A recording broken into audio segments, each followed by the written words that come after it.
नमस्कार, मी उत्कर्षा. मागील एपिसोडमध्ये आपण बघितलं, की बुध आणि बुधाचे परिणाम कसे होतात मानवी जीवनात. या एपिसोडमध्ये आपण बघणार आहोत शुक्र आणि त्याचे परिणाम. या ग्रहाचे परिणाम कसे होतात मानवी जीवनात. नमस्कार. नमस्कार.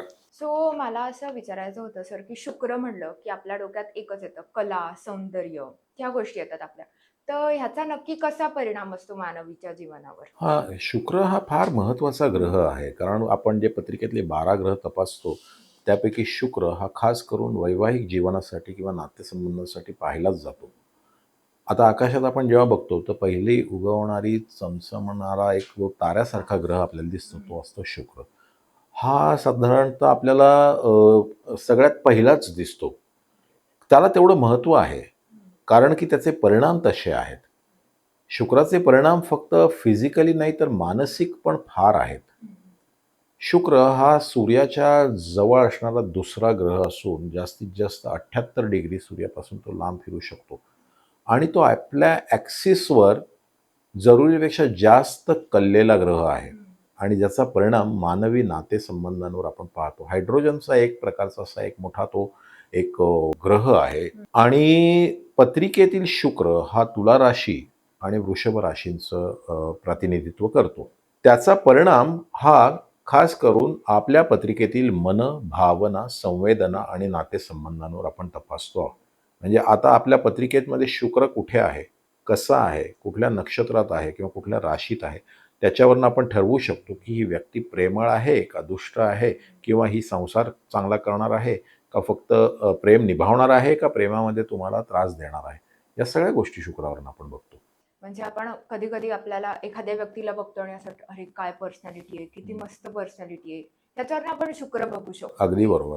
कलासक्त नेचर असेल तर म्हणतो, की नक्कीच शुक्र चांगला असणार आहे म्हणून कलासक्त नेचरचे आहे. तर मग माझा असा प्रश्न होता, की ज्यांचा शुक्र चांगला आहे, त्यांनी नेहमी कलेकडेच त्यांचं करिअर करावं का बाकीच्या क्षेत्रांमध्ये पण त्यांना चांगले परिणाम दिसतात? या प्रश्नामध्ये 2 भाग आहेत. शुक्र हा आपल्या शरीरामध्ये समजा एखादी व्यक्ती तुमच्या समोर बसली, तर त्याचा शुक्र जर का तुम्हाला फेस रिडिंगवरनं पाहायचा असेल, तर शुक्रावरनं काय-काय पाहिलं जातं? तर शुक्रावरनं केस, त्याच्यावरनं आपल्याला शुक्र समजतो. शुक्र म्हणजे डोळे, त्याच्यावरनं आपल्याला शुक्र समजतो. जर का समजा पत्रिकेमध्ये सूर्य, शुक्र, त्यात शुक्र वक्री असेल, सूर्य, शुक्र, बुध, तर त्या व्यक्तीच्या डोळ्याला लगेच चष्मा लागू शकतो. हो, शुक्र म्हणजे डोळे पण आहे बरं का. हा झाला पहिला टप्पा. आणि दुसरा प्रश्न आपण काय विचारलात शुक्राचा? परिणाम कसा होतो? म्हणजे कला क्षेत्रातच जावं त्यांनी का आय-टी, इंजिनिअरिंग हे क्षेत्र पण आहेत? जसं मी तुम्हाला म्हणलं, की शुक्र म्हणजे भाव, भावना थोडक्यात. तर अशा व्यक्ती नॅचरली ज्याच्यामध्ये कला, क्रीडा, क्रिएटिव्हिटी, आर्ट आहे त्याच्याकडे झुकलेल्या तुम्हाला दिसतील.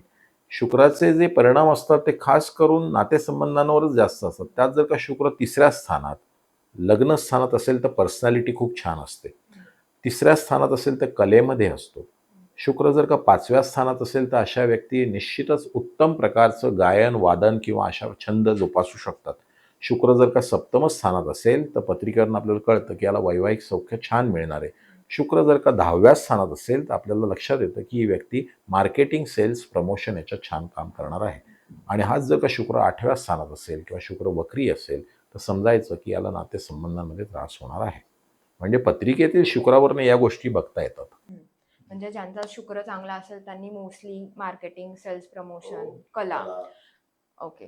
कारण मध्ये माझ्या एक कॉन्टॅक्टमध्ये आले होते. म्हणजे त्यांचं असं होतं, की त्यांना करायचं होतं सिनेमॅटोग्राफी वगैरे. पहिले ते आय-टीत काम करत होते. मग त्यांनी सिनेमॅटोग्राफीमध्ये केलं आणि परत काय झालं काय माहिती, परत ते आय-टी क्षेत्रात गेले. मग त्याचा शुक्राशी काही संबंध असू शकतो का? की अचानक इंटरेस्ट जागृत झाला, त्याच्यानंतर बॅक टू पवेलियन असं म्हणू शकतो? हे बघा, बेसिक जो स्वभाव आहे तो कधीच बदलत नाही. जर पत्रिकेत शुक्र चांगला असेल तर ती व्यक्ती क्रिएटिव्ह आर्टिस्टच असते. आता त्यांनी ते फील्ड का सोडलं? कारण की त्यावेळी शुक्राची दशा किंवा शुक्राचे योग नव्हते. म्हणजे असं आहे ना, की मुळात पत्रिकेत ते आहे, पण काय जन्मापासून ते तसंच ॲक्टिव्हेट होतं का? तसं नाही. त्याचा जेव्हा तुम्हाला कमर्शियली वापर करायचा आहे, तेव्हा त्याचा योग त्या ठिकाणी आला पाहिजे आणि त्याची दशा चालू झाली पाहिजे. पण मुळात व्यक्तिमत्व बदलतं का? तर नाही. शुक्राचं व्यक्तिमत्व शुक्राचंच राहणार. मग जसं मंगळाचं मंगळाचंच राहतं, बुधाचं बुधाचंच राहतं, तसं ते व्यक्तिमत्व नाही बदलत. पण त्याचे परिणाम देण्याची क्षमता त्याच्या दशांवरती असते.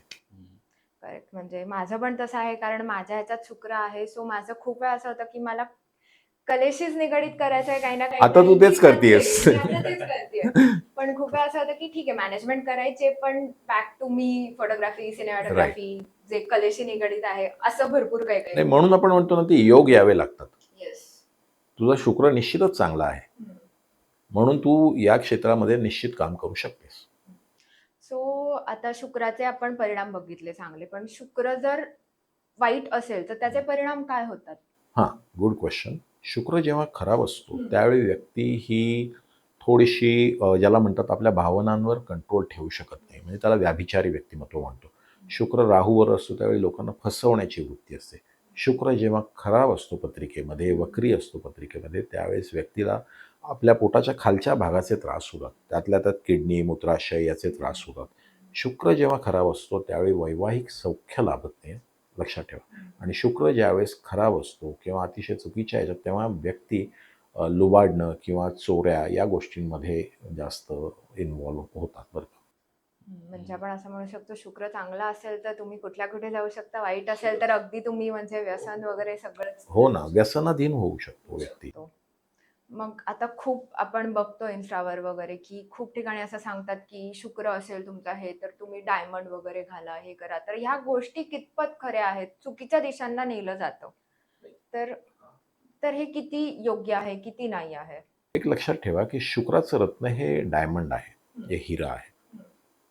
पण डायमंड घातला म्हणून शुक्र चांगला झाला असं नाहीये. त्याचं ते रत्न आहेच किंवा त्याची ती एनर्जी त्याच्यामध्ये आहेच. मग तो वापरल्यामुळे आपल्याला आपली एनर्जी चांगली राहते. आपल्याला उत्साह वाटतो. पण तो घातल्यामुळे माझा शुक्र चांगला झाला हे साफ खोटं आहे. नेहमी लक्षात ठेवा की खडे, रत्न, अंगठ्या ही फक्त तुमची ऊर्जा जागृत करू शकतात. तुमचा स्वभाव नाही बदलू शकत. त्याच्यामुळे खडे, रत्न, अंगठ्या घातल्याने माझं भाग्य बदललं हे बरोबर नाही. तुम्हाला त्या ॲक्शन्स पण कराव्या लागतील. निश्चितच. प्रयत्न करा. निश्चितच, अगदी निश्चितच. सो अजून एक होतं, की शुक्राचे दोष असतील, तर काही उपाय आहेत का? काही मंत्र वगैरे प्रत्येक ग्रहाचे मंत्र असतात किंवा आपण बुध असलं, की आपण गणपतीचा मंत्र म्हणायला सांगतो.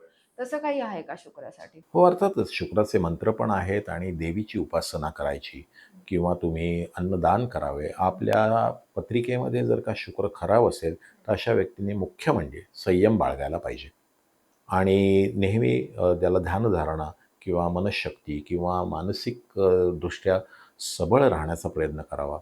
जास्त करून कुठल्याही मोहाला बळी पडू नये किंवा आपल्या आई-वडिलांना नेहमीच सन्मान द्यायला पाहिजे. आता जे पत्रिकेत शुक्र वाईट असतो, आता सोप्पं सांगतो एक उपाय. तर अशा व्यक्तींनी नेहमी ज्या महिला आहेत किंवा बहीण आहे, आई आहे किंवा स्त्रीवर्ग आहे, यांचा सन्मान ठेवला, तर त्यांना काही त्रास होत नाही. आणि जर त्याच्या विपरीत वागले, तर निश्चित त्यांना त्रास होतो. हा आहे वाईट शुक्राचा परिणाम. मग उपाय हाच आहे, की तुम्ही त्या दृष्टीने त्यांच्यामध्ये संयम बाळगायला हवा आहे आणि त्यांची जर का सेवा केली, तर तुम्हाला त्रास होणार नाही. ते खडे आणि रत्न वापरण्यापेक्षा हा उपाय चांगला आहे. सो अजून एक म्हणजे स्त्रियांच्या कुंडलीत शुक्र बघितला जातो का जास्ती करून? हो, अर्थातच स्त्रियांच्या कुंडलीत पण पाहिला जातो आणि पुरुषांच्या पण पाहिला जातो. शुक्र हा नेहमी जास्त करून जोडीदार, पार्टनर किंवा विवाह जुळवताना हा पाहिला जातो. स्त्रियांच्या कुंडलीत शुक्र हा रसिकता पण दाखवतो आणि त्याचबरोबर त्यांचं व्यक्तिमत्व आणि काही वेळेला त्यांची संसारातली आसक्ती पण दाखवतो.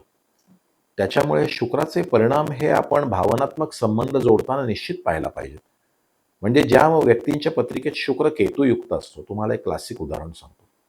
अशा लोकांना लग्नाची इच्छाच होत नाही किंवा यांची लग्न लवकर होत नाहीत किंवा यांना लग्नामध्ये यशच मिळत नाही. यांना मित्रमैत्रिणींमध्ये सुद्धा यश मिळत नाही. म्हणून हा एक एक क्लासिक उदाहरण आहे. शुक्र केतू याला ग्रहण योग असं म्हटलेलं आहे. हा तुम्हाला केतू म्हणजे वैराग्य आहे.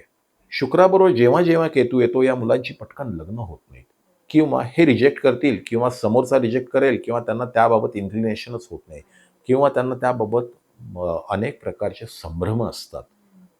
शुक्र हा चांगलाच हवा पत्रिकेत आणि हाच जर का शुक्र राहू बरोबर असेल, तर ती व्यक्ती कला, क्रीडा, क्रिएटिव्हिटी, आर्ट याच्यात छान करते. पण कित्येक वेळेला मानसिक जो एक प्रकारचा समतोल राखायला हवा, संयम राखायला हवा, याच्यामध्ये कमी पडू शकते.